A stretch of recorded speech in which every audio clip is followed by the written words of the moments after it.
Welcome back into the Sports Source. This segment of our program brought to you by the law offices of Ogle, Elrod, and Burrill. When it comes to legal representation, whether it's a workers' comp case, whether it's family law, whether it's personal injury, whether it's criminal defense, whatever your need in terms of a legal sense, the folks to call in Knoxville are Ogle, Elrod, and Burrill. You've seen them say it a million times. They come to you. They mean it. Set up a call with them, set up an appointment with them. They'll meet you wherever you want to meet. Ogle, Elrod, and Burrill. Give them a call. All right. This is our final verdict segment, appropriately enough, brought to you by a law firm. We'll get into the basketball talk in just a second. I do want to remind people that they can follow us on Twitter. And there we go. Follow me on Twitter, and I'll tell you this afternoon, this evening, when we post this show and our overtime segment online at sportsource.tv. The overtime segment this week, it's the 150th anniversary of Abraham Lincoln's assassination, which got me to thinking about if you could go back in time and change one thing, that kind of a thing. So our overtime segment today is much less serious. If you could go back in time and change one UT sports thing, what will it be? We'll put that in our overtime segment on sportsource.tv later. I'm not sure your viewers think that's less serious. Less serious, right. Abe Lincoln? Okay. And then tonight at 11:35, don't miss 6 Sports Sunday. Michael Spencer and Josh Ward will be there talking about everything going on in the sports world. Two good guys. Be sure to join Michael and Josh for 6 Sports Sunday, powered by the Sports Source. Okay, guys, Rick Barnes needs players, but Donnie Tyndall didn't leave him many avenues to get players. When Bruce Pearl arrived, Buzz Peterson had used up basically all Tennessee's visits and their evaluation days.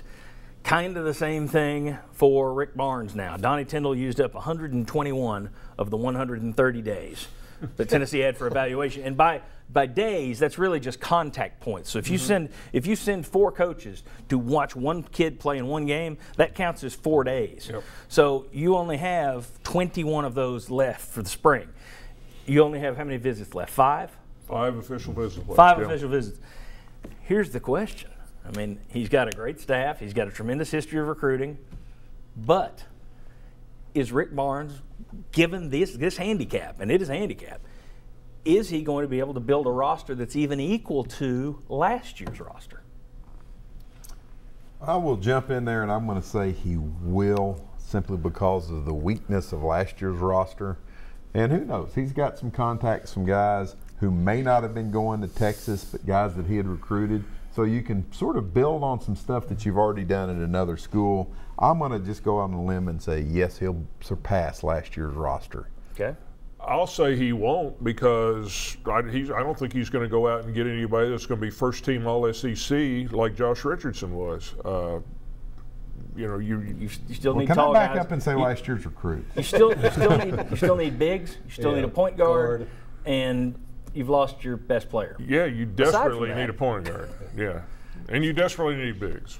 The recruiting cupboard is bare. The roster is bare. So I don't really see how he can do it unless it's contacts he had previously worked that he flips to Tennessee.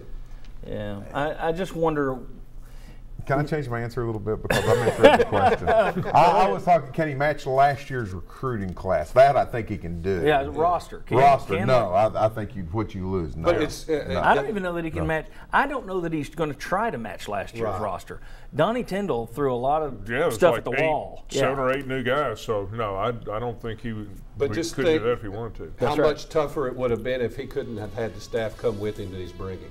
That he's got people I think he for can year count 2, on. I think year 2, you really they don't get to flip the calendar on these evaluations until I believe July 1st. Yeah. So maybe they ought to just go play a lot of golf.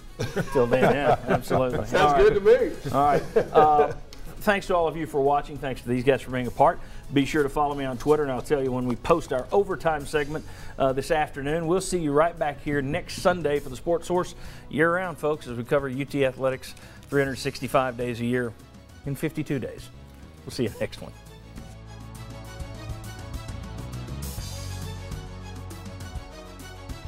The views expressed in this forum do not necessarily reflect those of WATE 6 or of 6 Sports. This has been a paid program.